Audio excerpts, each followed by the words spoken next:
Mel Kiper Jr.'s Mock Draft 2.0 is out. What were the big surprises in it? What did he get right and what did he get wrong? We're going to discuss. But first, be sure to like, share, and subscribe. And if you have any fantasy football questions or comments, put them in the comment section and I will answer them on the next video. We do have one question today I'm going to get to, and that is from Evan Wright, who wanted to ask whether I believe the hype surrounding Zach Wilson being higher on than Trevor Lawrence on certain teams' big boards. I'm not buying that at this point. This is usually the time frame where we start seeing teams kind of putting out false information, trying to get people to think different things. And, it's possible. I don't think Trevor Lawrence is a perfect prospect by any stretch. But considering the schedule that Zach Wilson went against, I have a hard time seeing teams, or at least a lot of teams, putting Zach Wilson ahead of Trevor Lawrence. I don't buy it. I believe he's going number 1 overall to the Jacksonville Jaguars. I'm not buying into that hype. But a very good question. Keep those questions coming. Put them in the comment section, and I will answer them on the next NFL Draft video. And also, you can check out my work at BehindTheSteelCurtain.com. I'll leave the link in the description to my Mock Draft 2.0, which came out a week ago. Plus, I have some position rankings that are coming out this week. So I will leave the links in the comment section. So be sure to go and check those out. And if we go for a long period of time without a video and stuff, with different scheduling conflicts and things, I haven't been able to get as many videos out as what I was hoping to. I'll just be honest with you. But you can go and check out my things at BehindTheSteelCurtain.com. You can, even if you're not a Steelers fan, there's a lot of great NFL draft insight there. Just a great place to go to get your information on the NFL draft. So be sure to go and check my stuff out there and others as well. But Mel Kiper Jr. has released his Mock Draft 2.0. He has, I believe, 6 trades, 5 of them in the top 15 picks. So he went crazy with trades. Now, this is the first time in 43 years that Mel Kiper has ever mocked trades in his mock draft. But with Todd McShay doing it now, apparently ESPN just brought in Matt Miller, who's done trades in his mock drafts before. A lot of younger guys coming in, Jim Nagy, who runs the Senior Bowl. I don't know if Mel just wants to keep up with the times or what, but I actually like it. I do enjoy Mel Kiper. I actually called into the Darrisaw Mel show on February 27th. And got to ask him a question about the Steelers on what he thought on the tackle situation. Maybe I'll get into that in a later video if you didn't listen to. But the big surprise, the one that doesn't really make sense to me, is at number 2, the Atlanta Falcons. He has them trading up 2 spots with the Jets. Now, I'm fine with the Jets trading back. I think that's what they should do. I think they should stick with Sam Darnold and build around him. But the Falcons being the team to trade up to 2, gain Zach Wilson, okay, I think that's a decent fit. But I don't really understand the entire logic of it if they're completely sold on Zach Wilson, I suppose it makes some sense. But they're not a team you generally hear wanting to move up to number 2. Generally, you think of either Carolina or, maybe even the Lions if they weren't sold on Jared Goff. I don't really see them in the quarterback market yet. I think it's more likely they take a quarterback next year. But nonetheless, moving up 2 spots to get Zach Wilson, I just don't see that as a realistic move. Justin Fields, who is from Georgia, he's the local kid.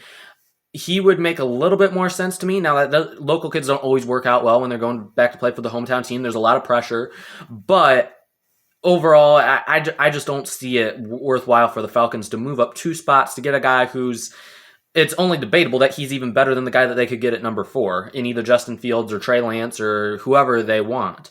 That just doesn't seem like a terribly realistic move to me. I don't think they're going to move up. I think either they take a quarterback at 4 or maybe they even take another position. I don't think they will at this point, but I think they're going to try to move out of that spot if they are not going to take a quarterback. I do have the next kind of surprise is kind of Carolina, though. I do think it makes sense considering that Mac Jones was with Carolina and Matt Rule at the Senior Bowl. And he could have shown them a lot. They got an up-close look at him. But just looking at Joe Brady's system and what he did with Joe Burrow and the type of quarterback that I believe he wants that special talent to work with. So I almost think that Trey Lance would make more sense here if they hold on to Teddy Bridgewater and allow Lance to sit for at least 1 year. Lance is not going to be able to start year 1. But Mac Jones may not be a terrible pick. I think I could see New England being a team to trade up, considering his smarts, his high IQ, seems to fit the Patriots style with the relationship that Bill Belichick has with Nick Saban. There's a connection there. You know, I'm not saying that's going to happen, but it would make sense to me. In my mock draft 2.0, I had the Patriots trading up to number 7 with the Lions to go up and get Mac Jones. I do think he's going to go in the top 15 picks. I don't see him falling past New England at 15, and I think there's a very realistic chance that he goes inside the top 10. But let's get away from the quarterbacks. You know, I mean, everyone likes the quarterbacks, but you know, there's so much else in the draft that is important than just the quarterbacks. Those are the things that the media is going to talk about and stuff. And, you know, I've done a couple prospect previews. So far, it's only been quarterbacks. But if you go and read my work at BehindTheSteelCurtain.com, if you know me any at all, you'll know that I really am not a huge fan of talking quarterbacks a whole lot. I like the depth of the draft. I like talking day 2, day 3 prospects. You know, guys that may not get a ton of clicks, may not get a ton of views, but they're just interesting guys that are going to play integral roles in the NFL, guys that aren't being talked about enough, and hopefully I'll be able to get to some of those prospects before we get to April. But let's move down towards the bottom half of his mock draft. There were a few surprises. First of all, I'm going to go with my Steelers. He has Landon Dickerson going to the Steelers at 24. Now, like I said, I called into Mel's show this past week and asked him about the Steelers' tackle situation. I know Marquise Pouncey retired, but in my opinion, the offensive tackle position is a bigger need than center. I know that's not going to sit well with a lot of Steelers fans, but I truly believe that. I believe the left tackle position is more important than the center position. I don't know that the Steelers are going to prioritize it the same, but that's how I see it. Landon Dickerson is not a round 1 prospect for starters. He's had like 4 noteworthy injuries in the past 5 seasons, not just, you know, he was out for a week. I mean, these are 4 relatively serious injuries, lower body injuries. I believe he's had 2 knee and 2 ankle injuries. And sometimes those can cause problems for bigger prospects, bigger offensive linemen. And, you know, I'm not saying Dickerson's a bad prospect. I like him. He can anchor a line. He's not terribly mobile. He's not going to be pulling a lot like Steelers ask their interior linemen to do a lot. But he is a mauler in the run game, decent in pass protection. Sometimes he does allow his opponents to be able to win the battle for leverage of the line, but I think he can work on that. His footwork will get a little bit better as long as he can stay healthy. But round 1 is a reach. If he's there at pick 55, I'm totally okay with the Steelers taking him. That's fine. That's a good pick. But not at pick 24. That's a serious reach. I have a mid-round 2 grade on him. I could see him going in the early portions of round 2. He may not be there for the Steelers in the second round, but still, I wouldn't waste my first round pick on him. I believe Trey Hill, a guy that you can get in the 3rd or 4th round, is almost as good. And I like his upside a lot more than what different draft pundits are saying. And hopefully we'll get into him more in a later video.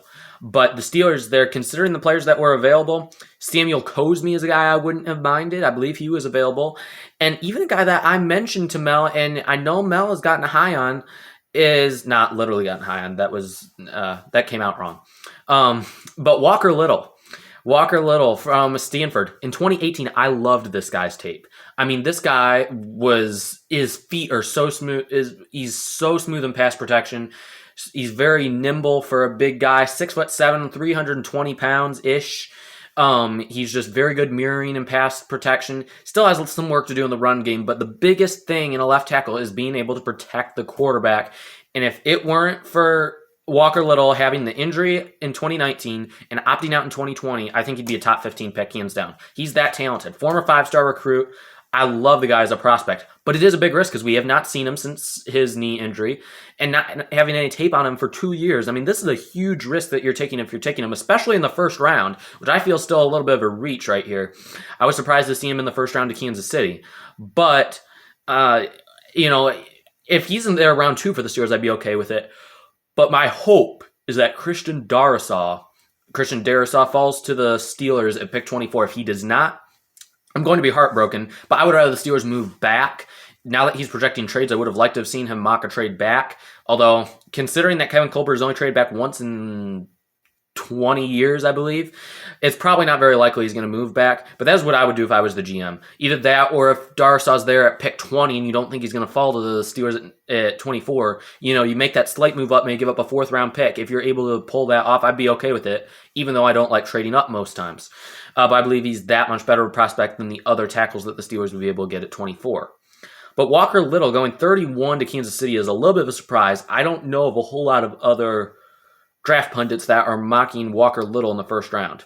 However, I do like him as a prospect. I like that he's getting a little bit of love. Sometimes we see Mel Kiper kind of put those guys at the back end of the first round that we don't really think are going to go in the first round, but he kind of puts them in there. Then, Top McShay, I believe, has mentioned this before. So then, maybe, if they actually do go in the first, then it'll be like, oh yeah, I had him in my mock draft 2.0 and stuff like that. That's just something funny with Mel, and I'm not knocking him for it or anything. I still like him a lot better than most fans. In honor of him, I wore Ravens colors today. That's very rare to see me do as a Steelers fan.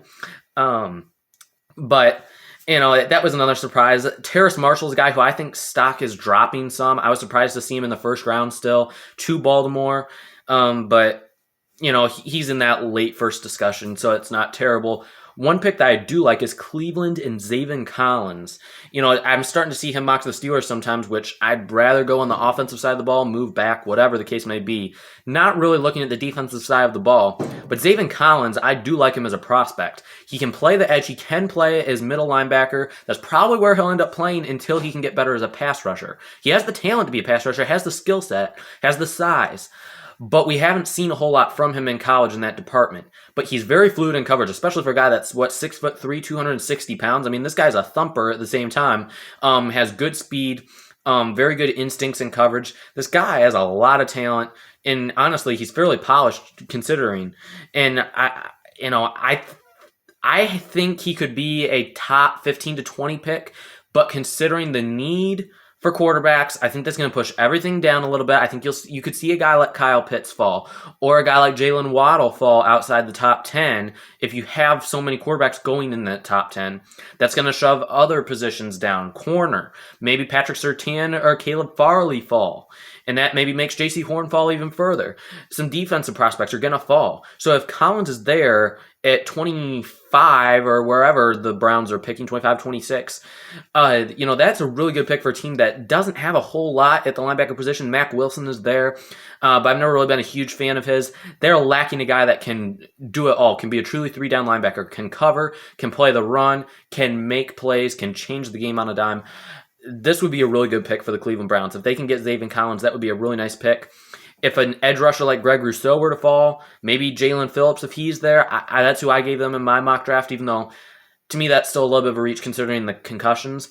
But the Browns need edge rush help, and they need linebacker help. You could also potentially throw safety or corner in there as well. But I believe those are the two main positions they need to be looking at. But overall, it wasn't a terrible mock draft. You can go and obviously check that out at ESPN. But those are a few of my takeaways from Mel Kiper's mock draft. But be sure to like, share, and subscribe to this channel. I'll try to get as much content out as I can for you guys. But be sure to go to BehindTheSteelCurtain.com and check out any articles written by Steeler Fan 11. That is my stuff. So be sure to go and check that out, especially if there's not videos being posted for a while. Probably because I just have not had time. I wish I had more time. I can't, but I'll try to do as much as I can. Get it out. I really want to get into some of my favorite sleeper prospects, get a little bit deeper into my own mock drafts and rankings, but we'll see what happens between now and April. But be sure to like, share, and subscribe. Thank you so much for watching. We will see you on the next one. Go Steelers.